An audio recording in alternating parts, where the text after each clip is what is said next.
여러분 반갑습니다. 자, 잠시 기도하겠습니다. 아버지 감사합니다. 오늘도 귀하고 거룩한 날 허락하시고 참으로 저희들에게 하늘의 신령한 복으로 채워주신 하나님 그 크신 은혜와 사랑을 감사드립니다. 오늘도 주께서 저희들에게 어떠한 복을 주셨는지 그리고 이제는 이 복을 저희들이 어떻게 누려야 되는지를 공부하고자 또 이 자리에 모였습니다. 성령 하나님께서 이 시간을 충만케 하셔서 저희들을 진리로 인도하여 주시옵소서. 감사드리었고 우리 주 예수 그리스도 이름으로 기도드립니다. 아멘. 자, 여러분 반갑습니다.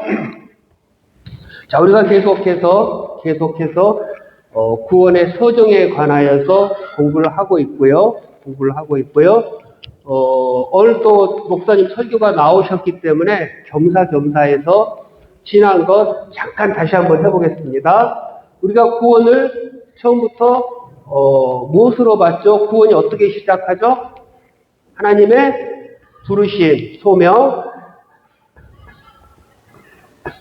이 소명을 부르실 때 하나님께서 어떻게 부르십니까? 그냥 너의 행동을 보고 네가 정말 율법을 잘 지키고 하나님 사랑해서 부르십니까? 아니면 오늘 설교도 잠깐 나왔죠? 하나님의 무조건적인 선택으로 부르시죠?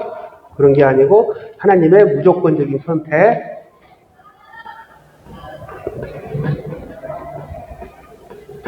부르시는데 이 부르심에 대해서 누구만 응답할 수 있습니까?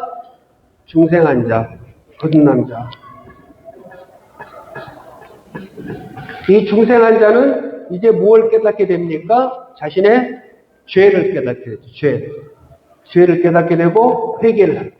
회개. 그 회개한 자는 이제 무엇으로 살아가게 됩니까? 무엇으로? 신앙으로, 믿음으로 살아가게 되죠. 신앙, 믿음. 자, 우리는 믿음에 대해서 오직 믿음의 주시어 온전케 하시는 우리 주 예수 그리스도를 바라보자 해서 예수 그리스도에 관해서 쭉 저희 이제 공부를 하고 있습니다. 예수 그리스도의 공부를 하고 있고요. 지금 공부하는 과정 가운데 뭘 공부하고 있습니까? 승천. 하나님께서 올라가신 것. 하나님께서 올라가신 게 예수 그리스도께서 하늘로 올라가시는 것. 올라가셔서 어떠한 일을 하고 계시는지, 그리고 이게 우리한테 어떠한 유익이 되는지, 어떠한 우리에게 좋은 게 되는 건지, 그런 것에 쭉 공부를 하고 있고요. 공부하는 과정에서 예수께서 승천하신 그 의미는 첫 번째 뭐였다? 이 땅에서 모든 사역이 끝났다. 이 땅에서의 모든 사역이 끝났다. 이 땅에서 예수 그리스도가 해야 될 일을 다 해내셨다. 구원에 관해서 예수 그리스도 더 이상 할 게 없다. 올라가셨으니까. 그렇죠? 하나님의 뜻을 이루게 내려오셨다가 올라가셨으니까. 그리고 두 번째 뭐였냐? 예수 그리스도께서는 이 땅에 내려오신 게 뭐였습니까? 자신의 영광을 버리고 낮고 비천한 몸으로 사람의 몸으로 내려오셨어요. 그러면 올라갔다는 건 뭡니까? 다시 그 영광을 찾으셨다. 다시 하나님의 영광을 찾으셨다. 그러면서 제가 슬쩍 설명을 해드린 게 뭐였냐면 하나님께서는 예수님께서는 영광이신데 우리가 어떤 행위를 한다 할지라도 하나님의 영광에 예수님의 영광에 하나도 더할 수 없다. 그러나 그럼에도 불구하고 왜 성경은 예수님은 하나님께서는 우리들에게 헌금을 하라 하고 교회 봉사를 하라 하고 어떤 그 선교를 하라 하고 전도를 하라고 했느냐? 그럴 때 제가 이제 얘기를 드렸죠.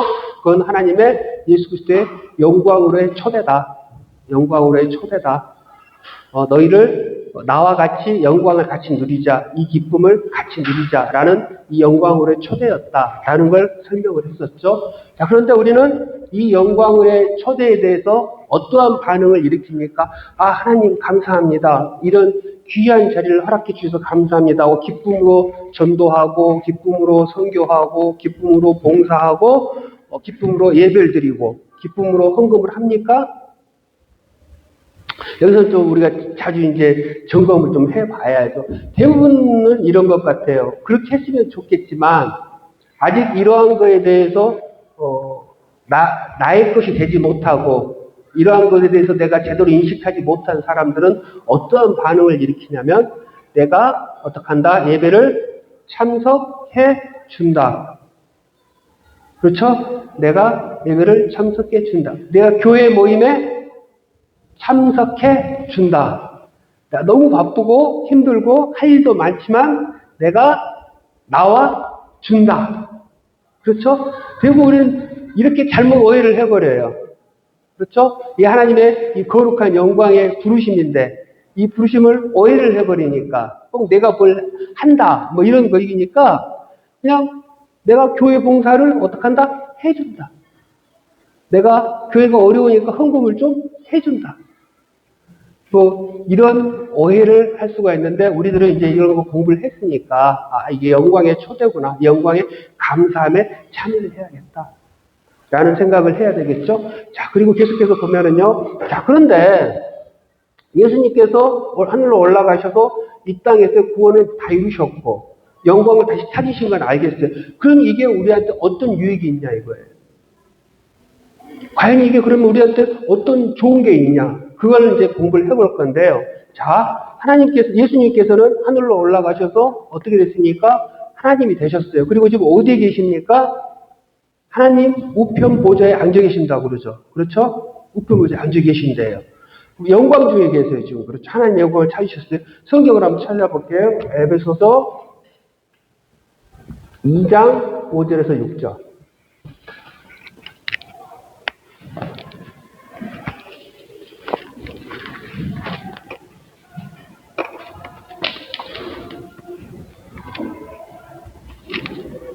에베소서 2장 5절에서 6절. 이거 보면은요, 허물로 죽은 우리는 이미 죽은 자예요.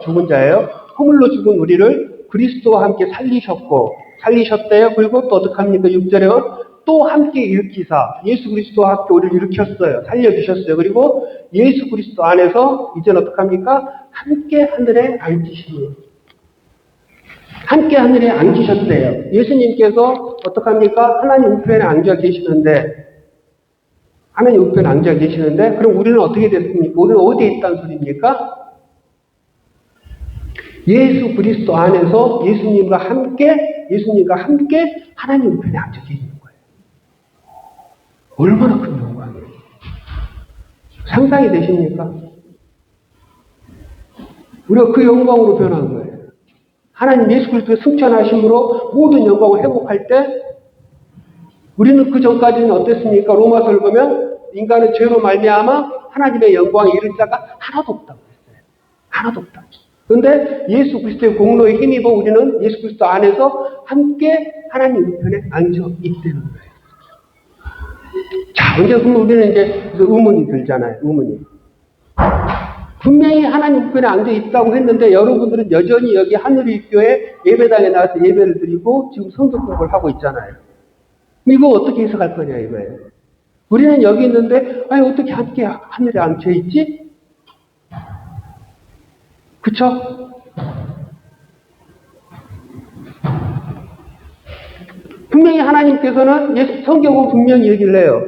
함께 일으켜서 함께 예수 그리스도 안에서 하나님 우편에 앉혀 있다. 근데 우리 현실의 모습은 어떻습니까? 여전히 여기 있단 말이에요. 여전히. 자, 이것을 성경에서 뭐라고 그러냐면 이미와 아직의 차이라고 그래요. 이미와 아직. 이미.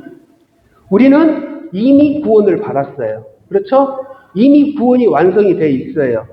이미 예수 그리스도와 함께 하나님 우편에 앉아 있어요. 그러나 어떻습니까? 아직은 이 땅에서 구원을 향하여 나아가고 있는 상태란 말이에요. 이게 왜 그러냐면 우리가 자꾸 우리 인간의 생각과 우리의 마음과 우리의 지혜로만 모든 걸 판단하려고 하니까 그래요. 자, 이렇게 선이 이렇게 있어요.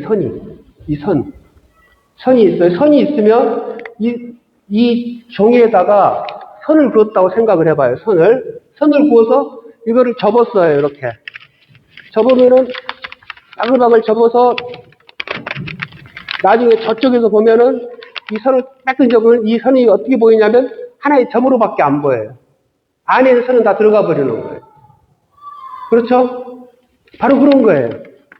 그러니까 하나님은 예수 그리스도는 하나님은 시간을 구애를 받습니까? 안 받습니까? 안 받죠. 시간은 누구만 구애받습니까? 우리만 시간을 구애받아요. 우리만 시간 안에 있는 거예요. 하나님과 예수 그리스도는 이 시간을 초월한 분들이에요. 시간하고 상관없는 분들이에요. 그러니까 우리는 이 시간 안에서 이 선을 따라 선과 같은 인생의 길을 걸어가고 있지만 하나님 편에서 보면은 뭐냐면 우리는 다 저번인 이 점 하나만으로밖에 안 보이는 거예요. 그냥 하나님 편에서는 이미 끝난 거예요. 끝나서 구원이 완성이 됐어요. 이미 구원을 다 시켰어요. 그래서 오늘 목사님도 얘기하시잖아요. 그 구원에 대해서 두려워하지 말라고, 떨지 말라고. 이미 예수 그리스도 안에 있으면 이 구원은 확정이 됐기 때문에 더 이상 내가 아무리 더한 수고를 한다, 심지어 내가 죄를 진다 할지라도 그 구원은 떨어지지 않아요. 내가 시간이 없으니까 예는 못 들어드리겠어요. 나중에 또 시간 나면 그 예를, 비슷한 예를 들어드리겠지만, 이와 마찬가지로 우리의 행위에 따른 구원이 평가가 되지 않아요. 하나님의 무조건적인 선택과 그러고 인한 성령의 거듭나게 하심, 이걸로 인해서 구원은 완성이 되는 거예요. 그럴 때 하나님께서는 이미 구원하셨음에도 불구하고 우리는 아직은 이 구원을 하나하나 이루어가고 있는 단계라는 거예요. 그러니까 이게 뭐가 있냐면 우리는 벌써 어떻습니까? 천국 시민이에요. 그렇죠? 천국 시민이 돼 있어요. 천국 시민에도 불구하고 우리는 이 땅을 살아가는 거예요. 이걸 과거와 현재와 미래라고 부르는데 일반적인 세상 사람들은 어떤 삶을 사냐면은 과거와 현재의 미래를 살아요. 그러면 이 현재는 뭐냐면 어떤 과거의 어떤 행동들이 결과가 지금 현재의 모습으로 나타나요. 그렇죠? 그리고 현재 내가 지금 어떠한 노력과 수고와 어떤 열심에 따라서 그리고 선택에 따라서 그 미래는 어떡합니까? 달라지죠. 미래의 결과가 나타나는 거죠. 내가 이러한 선택을 했으면 이러한 결과가 나타나고 또 이러한 선택을 했으면 여기에 따른 이러한 결과를 나타내요. 그래서 과거, 현재, 미래 그래요. 과거의 행동에 따라서 현재의 모습이 나타나고 현재의 모습에 따라서 미래의 결과가 나타나요. 이게 세상 사람들의 과거, 현재, 미래예요. 근데 우리 믿는 자의 과거, 현재, 미래는 뭐냐면 우리는 이 미래를 가지고 와서 현재를 살아가는 사람이에요. 이 차이가 있어요. 우리는 구원 이미 받았어요. 끝났어요. 우리는 영원한 천국이 보장이 되어 있고 이미 영원한 천국 안에 있어요. 예수 그리스도 안에 하나님과 함께 있어요, 지금. 있는데도 불구하고 아직은 여기 현재를 살아가고 있는 것 뿐이에요. 그렇죠? 그러니까 얼마나 우리는 당당해요. 우리가 미래를 모르니까 불안한 거잖아요. 앞날을 모르니까 불안한 거잖아요. 두려운 거잖아요. 내가 어떻게 해야 될지를 몰라서 갈팡질팡 하는 거 아니에요. 그리고 이 세상 살면서도 내가 돈을 모으는 이유가 뭐예요? 미래를 준비하는 거 아니겠어요? 이렇게 가지고 미래를 준비해야지. 그런데 우리는 벌써 이 미래가 결정이 돼 있을 때니까요. 영원한 천국이. 그럼 이 사소한 것, 오늘 목사님 처임 왔던 그 복, 쫓아가지 않잖아요. 이미 하늘의 신령한 복을 받았는데, 신령한 복이 내 건데, 이거 위에 있다니까요, 우리는. 그래서, 무엇만 하면 되냐? 내가 예수 그리스도 안에 있는지 없는지만 점검하면 돼요. 그 안에만 있으면 난 안심하는 거예요. 그래서 이 예수 그리스도 있는지 없는지를 성경을 바라보면서 성경에서는 그게 어떠한 모습으로 나타나는지를 보고 나한테 적용을 하는 거예요. 그래서 내가 그 모습이 아닐 때는 회개하고 하나님 예수 그리스도 안에 있어야겠어요. 그 소망을 가지고 나아가는 거예요. 그것만 있으면 그 외의 거는 당당하죠. 우리는 담대해질 수가 있는 거죠. 그게 우리의 삶이라는 거예요. 우리는 벌써 예수 그리스도와 함께 하나님 우편에 있습니다. 그걸 지금 성경은 이야기를 해주고 있는 겁니다. 그러나 이 현재의 삶을 어떡합니까? 쉽게 생각해서는 안 돼요. 내가 그러니까 막 살아도 되겠지. 그렇지 않단 말이에요. 왜냐하면 이 현재 삶이 왜 중요하냐면 더 이상 이 천국 가잖아요. 천국 가면은 더 이상 우리의 발전은 없어요. 끝이에요. 이제 모든 것. 우리의 이 땅에서 우리가 어떤 삶을 살아내느냐에 따라서 하늘의 상급이 달려있는 거고 하늘에서 우리가 받는 그 은혜가 더 이렇게 따라 차이는 있을 거예요. 이 땅 또한 중요해요. 그리고 이 땅 살면서 뭐 합니까? 내가 하나님 나라 예수 그리스도 안에 있는지 없는지 그것을 확인을 하고 증거를 해야 돼요. 로마서 8장 13절 14절 한번 볼게요.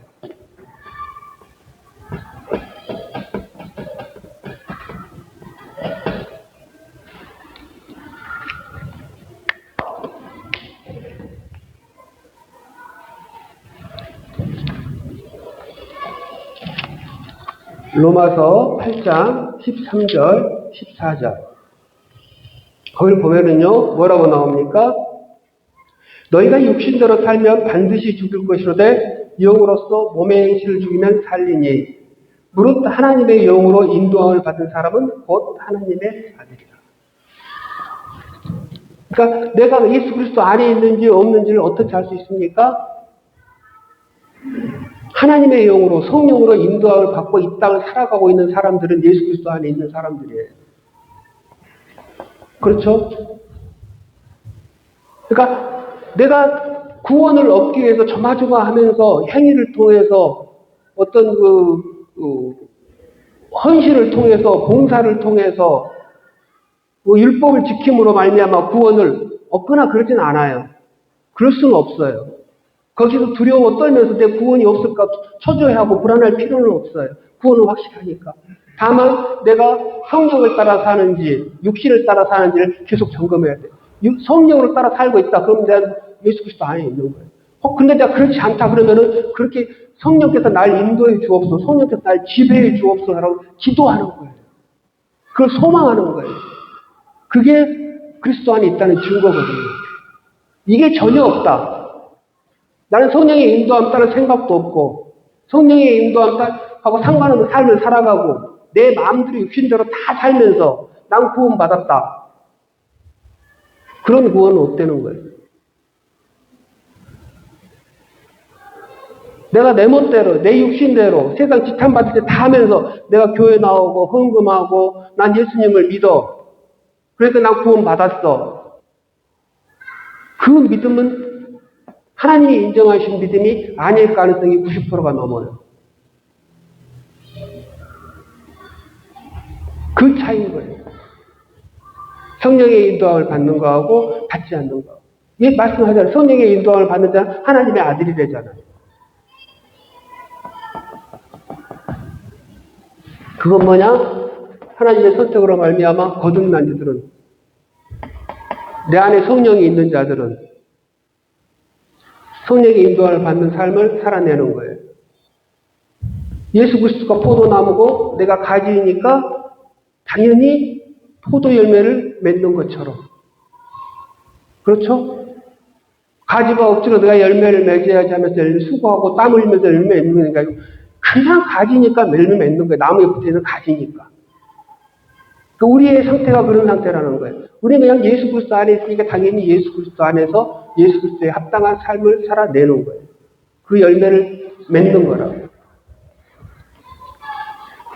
그게 예수 그리스도께서 승천하시면서 우리에게 주어진 은혜이고 복입니다. 그리고 또한 예수 그리스도께서는 뭘 하십니까? 승천하시고 올라가셔서 하나님 우편에서 그냥 하나님과 같이 가만히 놀고 계실까요? 히브리서 4장을 보면은요, 히브리서 4장 14절에서 16절. 예수님은 어떠한 분이시냐? 히브리서 4장 14절에서 16절.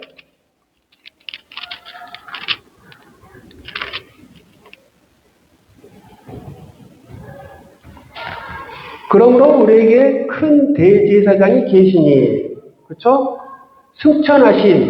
승천하셨대요. 승천하신 이 곧 하나님의 아들 예수시라. 그렇죠? 우리가 믿는 도를 굳게 잡을지어다. 우리에게 있는 대제사장은 우리의 연약함을 동정하지 못하실 리가 아니요 모든 이에 우리와 똑같이 시험을 받으시니로되 죄는 없으시도다. 그러므로 우리는 긍휼하심을 받고 때를 따라 돕는 은혜를 얻기 위하여 은혜의 보좌 앞에 담대히 나아갈 것이라. 그러니까 예수 그리스도께서는 승천하셔서 뭘 하고 계십니까? 대제사장으로서 우리들을 위하여 강구하시고 우리를 돕고 계신다는 거예요. 그러니까 제사장하고 선지자하고 차이를 조금 아세요? 제사장하고 선지자? 다 아시겠지만 살짝 말씀드리면 이것만 일단 제대로 생각하시면 돼요. 제사장은 뭐냐면 사람의 편에 서서 하나님께 빌어주는 거예요. 사람의 편에서 뭐 죄를 짓거나 하면은 뭐 재물을 잡아서 제사를 지내다든가 하면서 사람의 편에서 하나님께 빌어주는 역할을 해주는 거예요. 그리고 선지자는 주로 이제 뭘 하냐면 하나님의 편에서 사람에게 말씀을 전해주는 거예요. 너희들이 어떠한 일이 벌어질 것이다. 앞으로 어떠한 일들이 예언이 되어 있다. 하나님 말씀 전해주는 이거 선지자라고 그래요. 제사장은 사람의 편에서 빌어주는 거예요. 그러니까 이거 뭘 어떻게 하고 계신다는 거예요. 예수님께서는 지금 대제사장으로서 하늘에서 하나님 우편에 앉아서 우리들을 위해서 빌어주고 있는 거예요. 우리가 지금 구원을 이미 이루었지만 구원을 향하여 나아가고 있잖아요. 그럼 그 가운데 성령의 인도함을 받는다고 하지만 여전히 우리는 연약한 가운데 있다고. 연약한 가운데에서 죄를 질 수가 있습니까? 없습니까? 있잖아요. 죄를 짓기도 하고 넘어지기도 하고 실수하기도 하고. 그럴 때 하나님께서 그 율법에 따라서 강하게 책망하시는 게 아니고 그럴 때마다 대제사장인 예수 그리스도께서 우리를 위해서 빌어주는 거예요. 안 돼요. 지금은 연약해서 그렇지. 우리가 조금만 더 성령으로 인도해주고 이끌어주면 얘 금방 회복할 거예요. 하나님 참아요. 아버지 참아요. 하면서 우리를 위해서 빌어주고 있는 거예요. 그리고 또 중요한 게 뭐가 있냐면 우리들이 기도를 하고 하나님 향해서 막 나가야 되는데 엉뚱한 짓을 하고 있어요. 그리고 기도를 하는데 엉뚱한 걸 빌고 있어요. 아까도 보셨지만 하늘에 신령한 것들 위해서 기도해라고 확 했는데 그냥 엉뚱한 내 앞에 눈앞에 있는 현실만 확 바라보고 기도하고 있어요. 정말 중요한 거 너 지금 이상하게 이걸 가지고 기도해야 되는데 왜 너 엉뚱하게 하고 있어? 빌 바를 알지 못해요. 우리는 아직 연약하고 부족해서 육신에 쌓여 있어서. 그럴 때 예수님께서 어떻게 하십니까? 대신해서 빌어주고 있는 거예요. 대신해서. 우리를 위해서. 이게 얼마나 중요한 거지 뭐.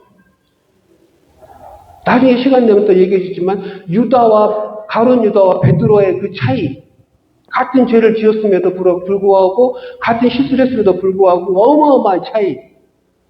기도를 해 주었는가 안 해 주었는가요? 예수님이 기도해 주신다고요. 우리를 위해서. 빌 바를 알지 못하고 헤매고 있는 우리를 위해서.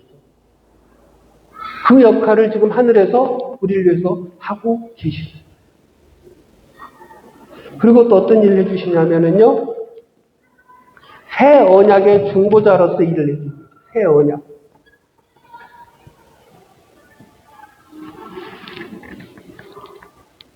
예수님께서는 언약을 맺으셨죠. 그렇죠? 언제 맺으셨습니까? 자신의 피로 언약을 맺었습니다. 돌아가시기 전날 목요일 날에 성만찬을 하시면서 성만찬을 제정을 해주시죠. 자신의 피로 새 언약을 맺었습니다. 예전에는 모세가 출애굽기에서 모세가 언약을 맺었죠. 짐승의 피로 이스라엘 백성들과 출애굽기 24장에 나옵니다. 시간 있으면 나중에 보세요. 짐승의 피로 언약을 맺었어요. 그러나 예수님께서는 자신의 피로 새 언약을 맺어요. 새 언약을 맺으시고 이제는 뭐라고 합니까? 이 언약 안에 있는 자는 어떻게 하라? 나를 먹고 마시라. 이렇게 말씀해 주셨어요. 그렇죠? 그리고 성찬식을 만들고 이를 기념하라. 성찬식은 뭡니까? 성찬식은 눈으로 보는 복음. 성찬에서 떡을 떼고 포도주를 마시면서 우리는 예수 그리스도를 먹고 마시는 자다라는 것을 생각하고 기억하고 감사하고 그 은혜를 누리는 거예요. 그래서 성찬은 눈에 보는 복음이라고 그래요. 성찬을 통해서 예수 그리스도의 언약을 어떻게 합니까? 눈으로 보고 먹고 마시고 예수 그리스도를 기억하고 생각합니다. 자, 그렇죠? 그래서 우리는 어떻게 합니까? 떡과 포도주를 먹고 마시면서 그리스도 언약 안에서 그리스도를 먹고 마시는 자라는 사를 우리는 기억하죠. 우리는 어떠한 자들입니까? 예수 그리스도를 먹고 마시는 자들이에요. 그렇죠? 예수 그리스도 언약 안에서. 그래서는 예수 그리스도는 하늘에서 이 새 언약의 중보자로서 어떻게 합니까? 우리들이 믿음으로 먹고 마실 때 우리들에게 필요한 것들을 공급하여 주시고 채워주시는 역할을 해줍니다. 그러니까 우리는 어떠한 자라냐면 성령을 통해서 우리는 거듭나고 새 사람이 되고 예수 그리스도를 믿음으로 먹고 마시는 자예요. 예수 그리스도를 소유한 자는 예수 그리스도를 가지고 있는 자들이에요. 예수 그리스도의 살과 피를 우리는 먹고 마시면서 내 안에는 누가 있습니까? 이제 예수 그리스도가 있어요. 예수 그리스도가.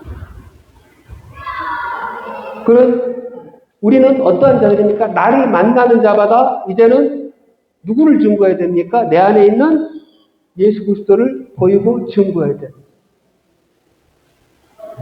그렇죠? 이게 정말 중요해요. 그래서 예수 그리스도는 뭡니까? 생명이잖아요. 그렇죠? 살리는 역할을 하셨잖아요. 예수 그리스도가 생명이심으로 우리도 어떡합니까? 생명이 돼야 돼요. 나를 만나는 자마다 생명을 만나고 살아나고 소생하고 이러한 일들이 나타나야 돼요.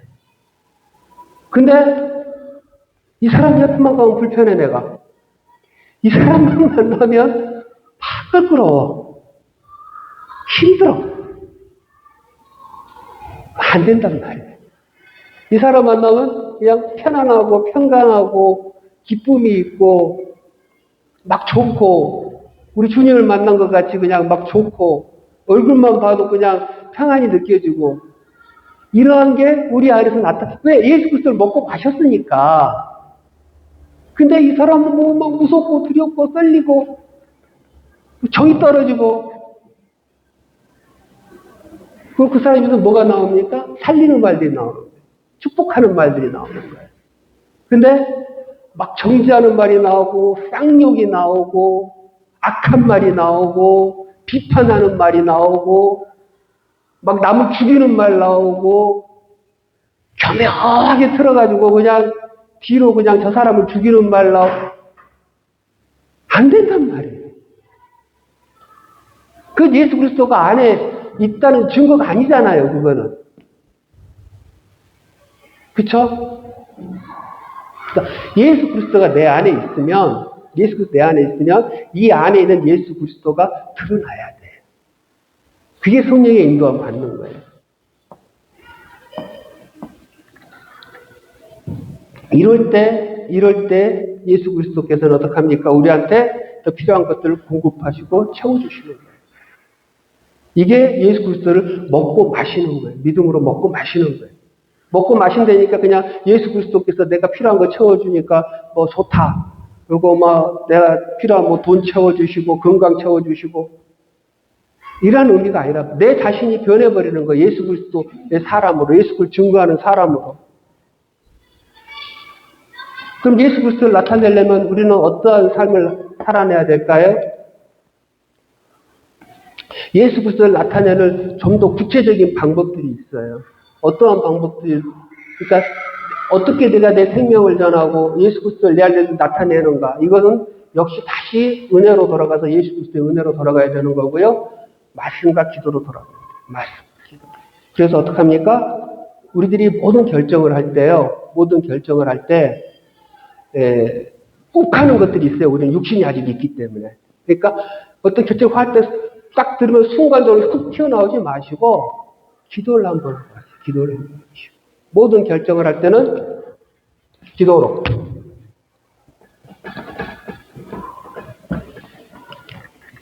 모든 결정은 기도로.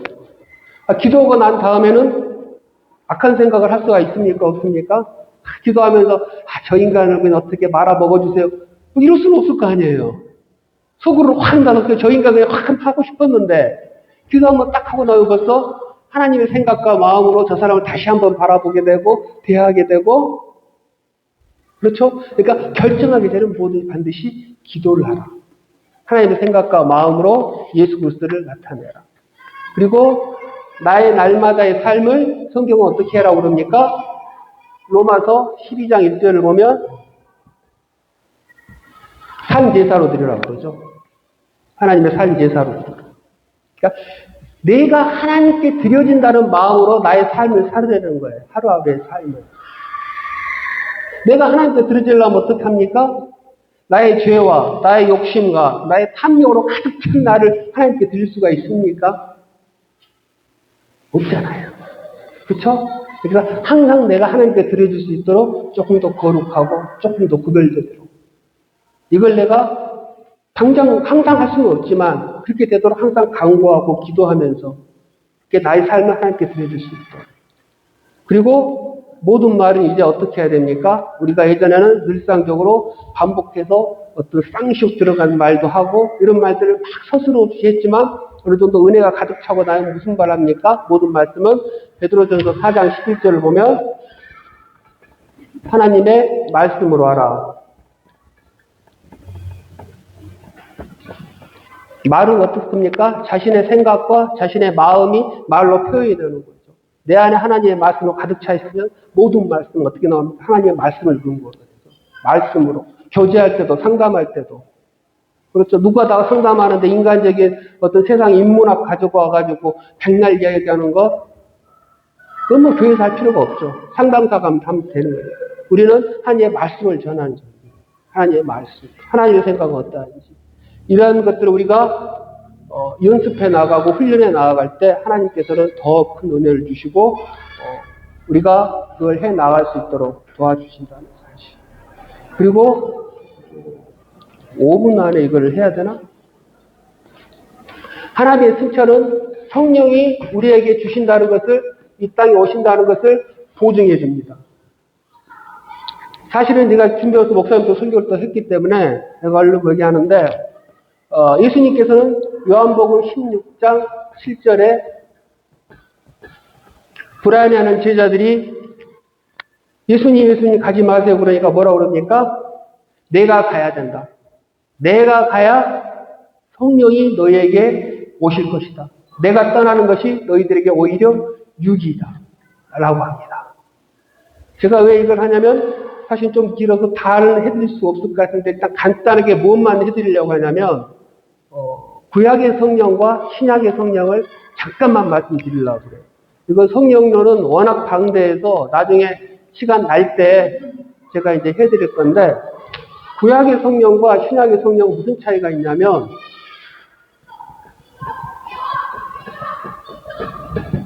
구약의 성령은 어떠한 특정한 목적을 위해서 특정한 사람에게 나타났어요. 지금 우리가 새벽 기도에 출애굽기를 하고 있는데 출애굽기를 보면 성막을 지은 부살레라는 사람이 나와요. 출애굽기 31장을 보면.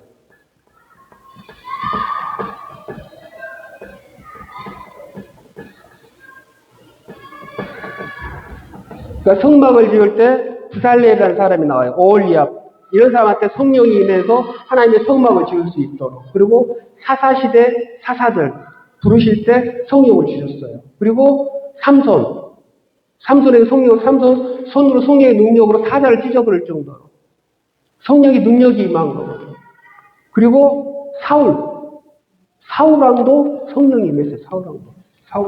여러분들이 아마 모르신 분들은 모르실 수 있는데 사무엘상 10장 6절을 보면은요.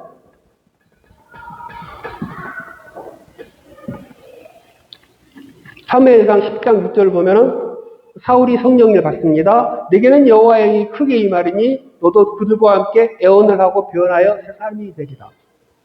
라고 해요. 그리고 실질적으로 사울은 성령이 임함으로 능력도 받고 예언도 하고 새 사람이 되었습니다. 자, 그럼 사울은 구원을 받았습니까? 하나님이 택하신 자예요? 의문이 있죠. 그렇죠? 하나님이 택하신 자는 누구였습니까? 다윗이었죠. 다윗. 사울은 사람이 택해서 하나님께 우리 왕으로 세워주십사 하는 자였잖아요. 그렇죠? 근데 사울이 성령이 임했대요. 성경을 보면 임했어요. 성령이 왔어요. 그렇죠? 이거 어떻게 해석을 해야 됩니까? 이건 뭐냐면 사울에게 능력으로 성령이 임하신 것, 능력으로 임하신 거예요. 능력으로.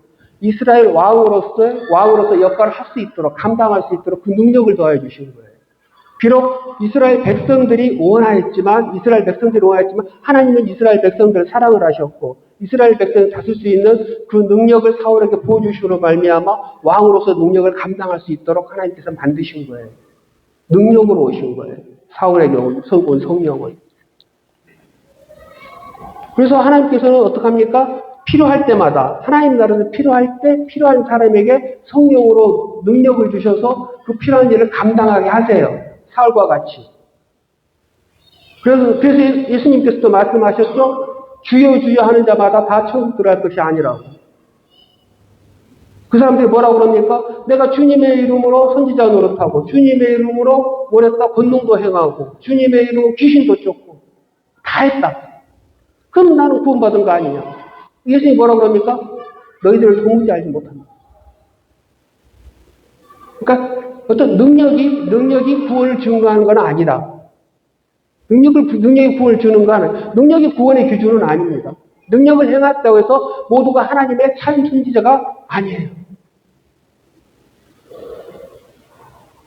참 선지자는 뭡니까? 참 선지자 하나님의 말씀을 바르게 해석하고 바르게 전하고 말미암아 사람들이 죄를 깨닫고 회개하고 돌아오게 만든 게 참 선지자예요. 능력이 아니에요. 이런 부분들은 나중에 내가 시간 나는 대로 더 많이 해드릴게요. 그리고 결국 사울이 임한 성령은 어떡합니까? 사무엘상 16장 14절을 보면 떠납니다. 사무엘상 16장 14절 보면 뭐라 나오면 여호와의 영이 사울에서 떠나고 여호와께서 부리신 악력이 그를 번뇌하게 한지라. 떠난단 말이에요. 떠나니까 뭐가 들어옵니까? 사단의 영이 들어오죠. 그러니까 우리는요 성령 아니면 사단이에요. 하나님 아니면 사단이에요. 딱 두 가지밖에 중간은 없어요. 그러니까 무서운 거예요. 우리가 성령 받지 못하면 우리 사단에게 십자에서 사단의 종로로 타는 자들이라는 사실이에요. 결국 사울은 어떡합니까? 사단의 입사에서 하나님 나라를 대적하게 되죠. 하나님 나라의 선택하신 자 다윗을 죽이기 위해서 그 도구로 사용돼요. 사단의 도구로 사용돼요. 이와 같이 구약의 성령은 뭐냐면 오셨다가 떠나기도 하신 거예요. 필요하실 때마다 오셔가지고 능력을 주시고 하나님 일을 해요. 근데 신약의 성령의 차이는 뭐냐면 오늘 목사님 얘기하신 대로 영원히 계시는 거예요. 영원히 오순절은 성령은. 요한복음 14장 16절 보시면요 시간이 없으니까 찾진 않겠습니까? 얼른 읽어드리겠습니다. 그냥 내가 아버지께 구하겠으니 그가 또 다른 보혜사를 너희에게 주사 영원토록 너희와 함께 있게 하리니. 영원토록 있는 영원토록. 그러니까 이 오순절 성령과 구약의 성령의 차이는 뭐냐면 구약의 성령은 오셨다가 가시기도 했어요. 필요하실 때 오셔서 필요한 일을 행하시고 끝나면 다시 가셨어요. 왔다 갔다 하셨으면 신약에 오신 성령은 한 번 오시면 안 가시는 거예요. 영원히 계신. 그 차이가 가장 중요해요. 그 차이가 있어요. 그러니까 성령의 역사가 오순절에 없던 게 갑자기 생긴 게 아니고 성령의 역사는 구약에서 계속 있었어요. 있었으나 새로운 방식으로 나타나는 거예요. 그래서 물론 신약의 성령도 능력으로도 임하지만 더 중요한 건 뭐냐면 신약의 성령 뭘 하시냐면 영원히 우리와 함께 하시면서 우리를 거듭나게 하고 죄를 깨닫게 하고 회개하게 하고 그리고 거룩으로 인도해 주는 역할을 해요. 구원으로 그러니까 주로 하시는 게 구원이에요. 구원. 물론 구약의 성령도 이 구원의 역할을 했어요. 능력으로만 계신 게 아니고 구원의 역할도 했어요. 그러나 더 중요하게 드러나는 게 구약에서는 주로 능력이 없고 신약에서는 능력도 있지만 구원을 더 중요하게. 물론 여기 신약도 능력이 있어요. 없다는 건 아니에요. 그러니까 더 두드러지게 하는 것, 더 중요한 가치를 두고 하는 것. 그 차이가 있다라는 것. 이게 예수님이 승천하심으로 우리에게 주어진 유익이에요. 올라가셔야 된다잖아요. 내가 올라가야 성령을 보내주고, 그러고 난 뒤부터는 이제 예수 그리스도의 사역의 구원이 완성이 되었기 때문에 이번에 오신 성령은 가지 않는다는 거예요. 영원히 있다는 거예요. 그 전에 예수 그리스도의 구원이 보혈이 구속이 십자가에 완성이 되지 않았기 때문에 오신 성령은 그림자란 말이에요. 오순절 성령의 그림자, 왔다 가시고 능력으로 오시고, 그 차이가 있다는 거예요. 자, 질문 있으십니까? 없으시면 여기까지 하고 마치겠습니다.